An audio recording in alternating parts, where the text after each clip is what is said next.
Good evening, dear parents. Myself Vidhi, and I am a psychologist at NDK Nirogam. Today we will be discussing a different topic than every week we are discussing. NDCare is known to provide the best treatment of autism around the globe. Today we will discuss hyperactivity and its different interventions which we can help our child to come out of that hyperactivity phase. There are multiple factors which determine autism spectrum disorder, hyperactivity being one of them. As different parents, there are multiple comorbid factors which are present with hyperactivity as well as autism spectrum, but most of the time parents get confused between hyperactivity and aggression as two different parameters.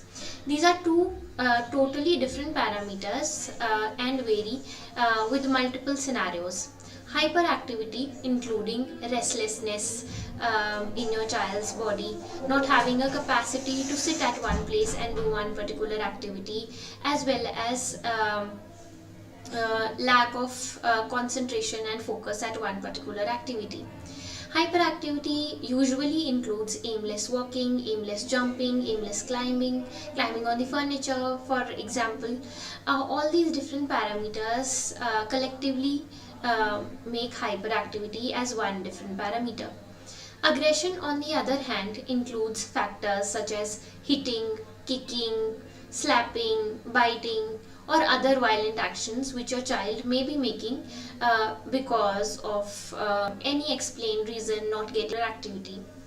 In hyperactivity, our child is not having a good amount of attention and concentration in one activity.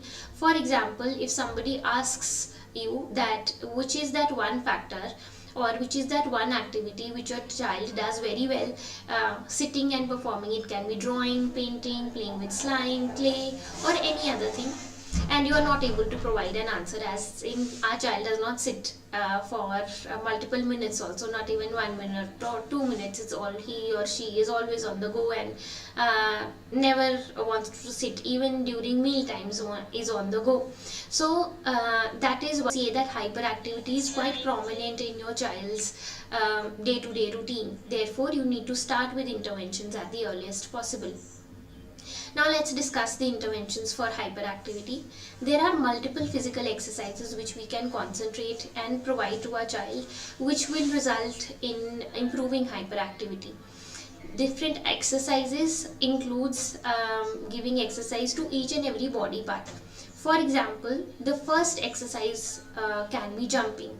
Now jumping, how many minutes or for how many rounds, like 50 jumps or 100 jumps, that depends on your child's level of hyperactivity, which you can always get checked with any of the ABA therapist who is nearby you. Jumping acts as a good medium to have exercise for our legs. Now, if you don't have a trampoline at your place, there are other means also through which we will be able to provide this intervention, which is any spare mattress which is available at your place, or any cushion which has a good amount of polyfill inside it, that can also be used to start with jumping as an exercise. The second exercise, physical exercise, which we can include in our day-to-day routine of a child, can be bouncing.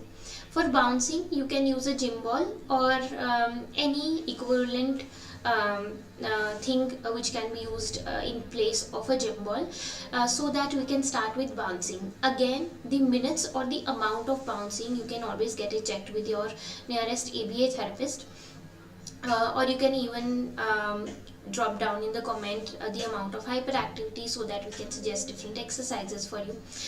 So bouncing also, the amount of minutes can be different depending on the level of hyperactivity which your child has.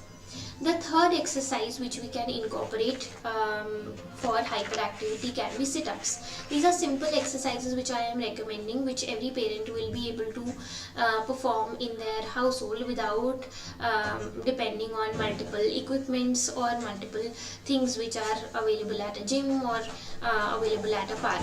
So sit-ups are also a good means of exercise First, just to start with the exercise, we can even start it on a chair for that matter, and then after our child is comfortable doing sit-ups on a chair, we can always remove that chair and start doing those sit-ups sitting down the floor and standing up like the usual ones. Besides sit-ups, we can also use pushing as a means of activity to reduce hyperactivity in a child. This will cater to the arms of a child, and the energy will be released. Pushing as in a child can push any flower pot which is their heavy flower pot from one room to another, not lifting it up of course, or second, any carton which is a little heavy, that can also be used.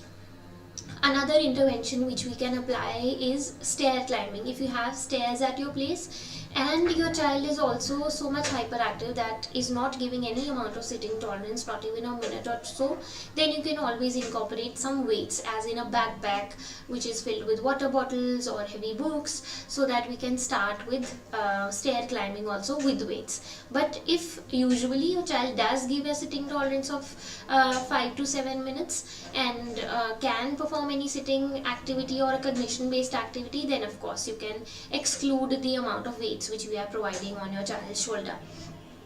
Next activity can be targeted running. Running, usually in hyperactivity we are seeing that aimless running is usually prominent, as in our child is running from one room to another, we are asking to do any task, not doing any task. So targeted running can be one particular thing where a child can channelize that aimless running into something which is more constructive, as in you can start with object displacement in targeted running.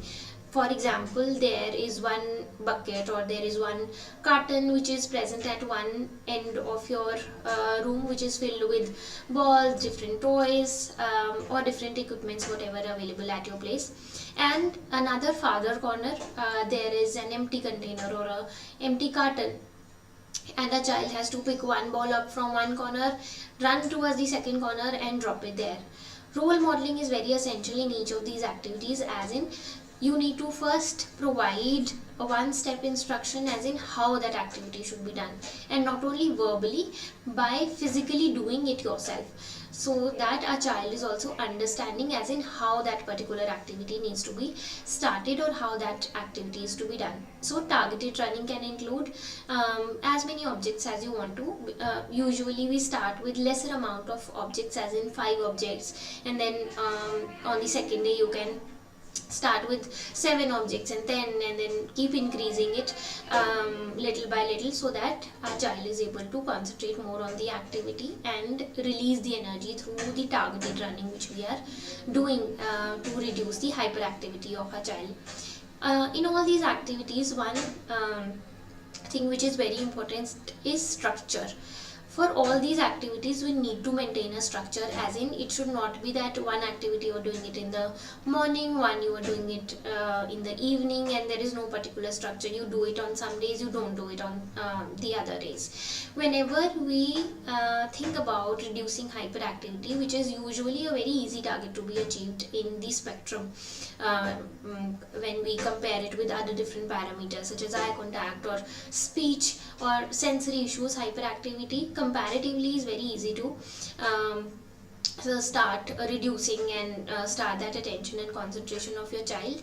Now structure, as in you can start forming a schedule, as in the activity shall only be happen around the morning hours or around the afternoon hours. Usually we avoid during the evening, so that our child is not over energized at the time of sleep and is not able to sleep well. So in the morning or in the afternoon hours you need to start with these exercises, but the time frame is also important besides the structure, because time frame as in the minutes of the activity. For example, we are asking a child to do 10 minutes of jumping or 5 minutes of jumping, and after that if a child is tired we are also giving a 5 to 10 minutes of rest. That would not solve the purpose of reducing the hyperactivity of a child, because we are giving so much amount of break. The amount of energy a child is losing, he is gaining the double amount of energy in the same scenario. So we need to form a structure and the time limit, as in morning 30 minutes or morning 30 to 45 minutes of exercise, physical exercises will be incorporating in a child's day-to-day routine. So structure as well as I mentioned, time is very important. But what should be the time limit of the exercise, as in 30 minutes, 1 hour or 1.5 hour, that we will need to discuss with the ABA therapist, because for every child, depending on the hyperactivity level, the amount of exercise for every child will be different.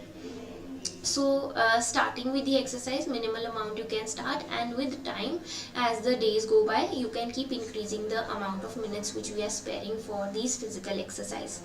Lastly, the most important thing which we need to include in these exercises is reinforcers. Verbal reinforcers are very necessary, which motivate our child to keep doing the activity. Today we are giving verbal appreciation, we are clapping for our child to keep that activity sustained. Tomorrow also our child will be happy to do all those exercises. But today, if we have not given any verbal reinforcer also, our child will not be motivated tomorrow to do those exercises. So with all these activities, we need to keep our motivation also high while performing these activities.